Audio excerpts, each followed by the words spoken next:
that a good question? Yes. Can I have it all? I'll just say, And how do we do it? actually, the timing for us right now is very good. We just wrapped up that Cache Valley project. We're finishing a project on the Wasatch Canyons and the Wasatch Front in the next couple of months. And I could get somebody started next week if you wanted to. And I think that in terms of getting the right answers, getting them done quickly, keeping costs down, and all of those things, if you could get started, quickly and have some workshops this summer, you could wrap up most of the public process by the end of the year and just be doing some of the final analysis and writing a little bit into next year. But that's at the center, we don't do any work during the summer that requires workshops because people are out of town, but come September, that's a time when we start actually doing public workshops.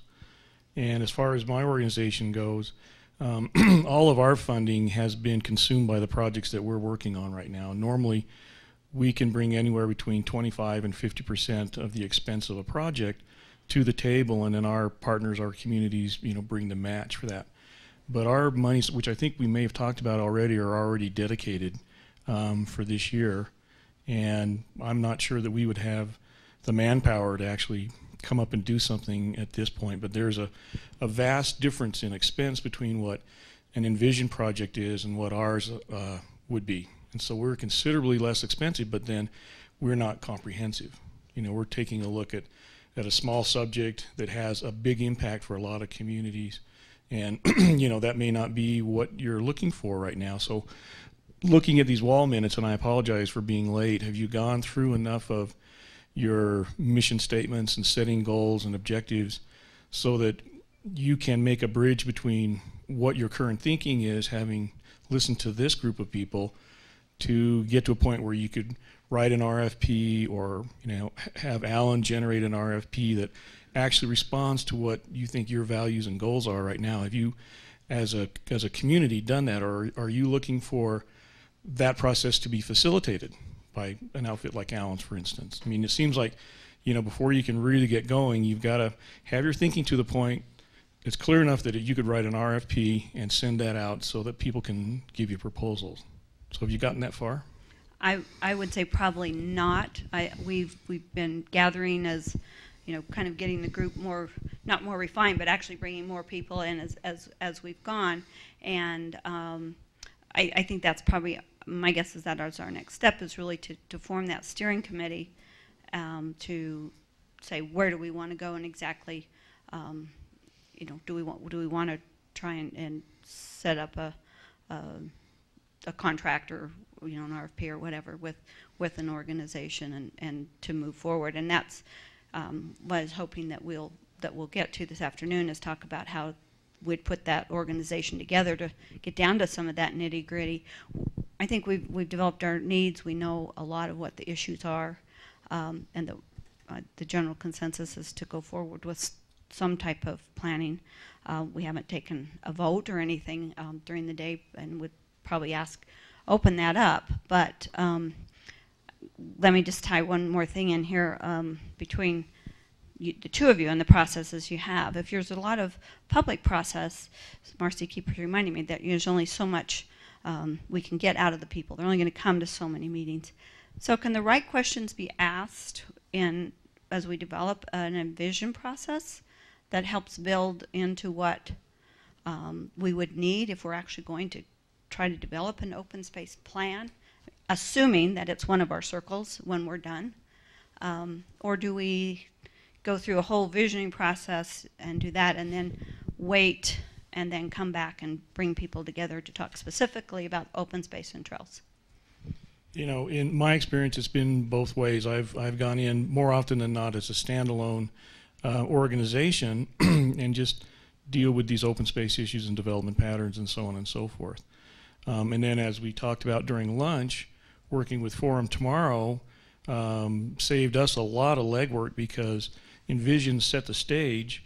They took the public's thinking to a certain point, And then with their recommendations, they said to the communities, we realize you're going to work at your own pace, you're going to push yourselves forward at a different rate, and thank goodness there's an organization like Forums Tomorrow that's keeping track of all of those things, and then we would go in. And I think we would anticipate doing a similar type of process up in Cache Valley now, because we've tried for years to get into Cache Valley and have met roadblock after roadblock after roadblock, so we just stopped trying. So we work both ways. And I don't know if there's a question in there for Alan. I'd just comment on the mic going by that the first Vision Dixie principle is plan regionally and implement locally.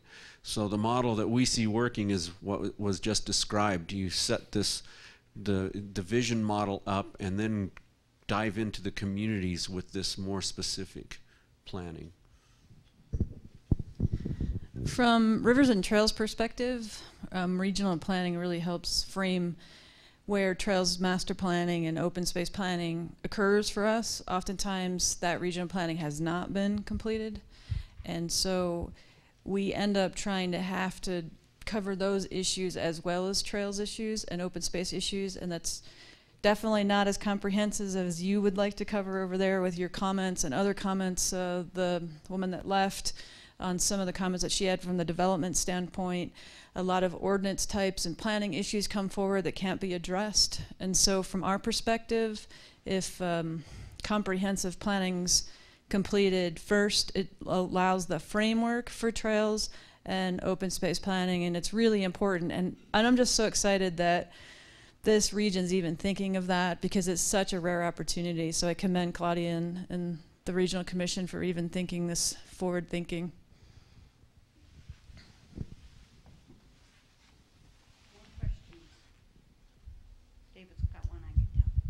Well, I want a clarification.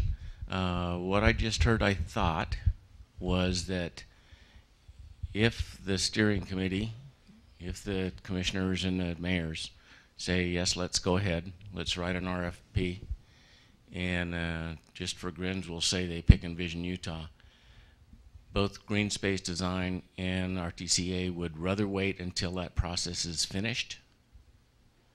Or can that go on simultaneously, concurrently? Who do you want to answer that first? Your point of view. I guess I just had stated, and you were restating my answer. From my perspective, from our TCA perspective, a regional planning effort would be our preference to work from that regional plan. The other thing that we could provide, we have already selected Bear Lake area. Now when I say that, I needed to clarify that includes Idaho, because the list of partners that I had in my PowerPoint didn't include some Idaho partners.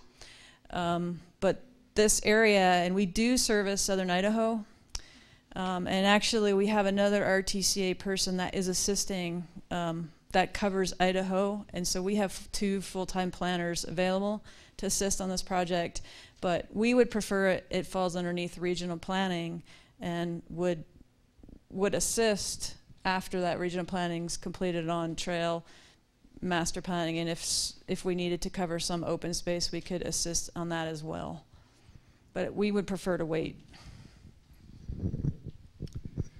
Just a slight refinement on that. If it would be perfectly acceptable and appropriate to partner in some ways. In other words, make sure that if there's a regional visioning process that goes on, that it is asking questions that lead to results that allow others to kind of take it and run with it.